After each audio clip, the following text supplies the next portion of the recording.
திண்டுக்கல்லில் பெய்து வரும் தொடர் மழையின் காரணமாக 75 வருடங்களுக்கு முன்பு கட்டப்பட்ட வீட்டின் முகப்பு இடிந்து விழுந்துள்ளது.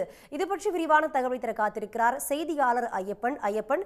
இந்த விபத்தை பத்தி சொல்லுங்க. வீட்டுக்குள்ள யார் யாரெல்லாம் இருந்தாங்க? யாருக்காவது காயம் ஏற்பட்டிருக்கா? நிச்சயமாக திண்டுக்கல் பெரிய கடை வீதி அருகே உள்ளது பிச்சை முகைதீன் தெரு. இந்த தெருவில் பாலகுரு என்பவருக்கு சொந்தமான 2 மாடி கட்டிடங்கள் கொண்ட வீடு உள்ளது. கீழ்த்தளத்தில் பாலகுருவும் அவரது மனைவியும் தங்கியுள்ளனர். மேல்தளத்தில் கண்ணன் என்பவருக்கு வாடகைக்கு விட்டுள்ளார்.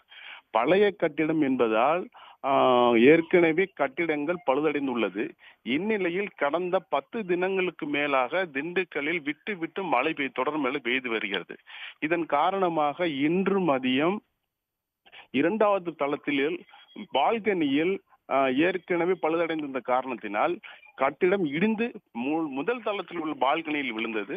அந்த கட்டிடம் ஏற்கனவே பழுதடைந்திருந்ததால் அதுவும் சேர்ந்து கீழே விழுந்ததால் நல்வாய்ப்பாக அந்த தெருவில் கடைவீதியாகும். அந்த தெரு என்பது பிச்சை முகைதீன் தெரு என்பது கடைவீதியாகும். மதியம் என்பதால் அந்த தெருவில் மக்கள் நடமாட்டம் இல்லை.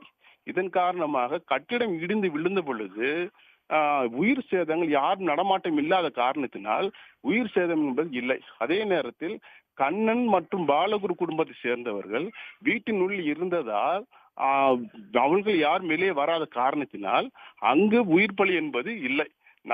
நல்வேளையாக அங்கு யாரும் வெளி நடமாட்டம் இல்லாத காரணத்தினால் உயிர் பதிவு இல்லை. இந்நிலையில் தகவல் அறிந்து சம்பவ இடத்திற்கு திண்டுக்கல் மாநகராட்சி அதிகாரிகள் மற்றும் தீயணைப்பு துறையினர் விரைந்து வந்து இடிந்த கட்டிட இடுபாடுகளை அகற்றும் பணியில் ஈடுபட்டு வருகின்றனர்.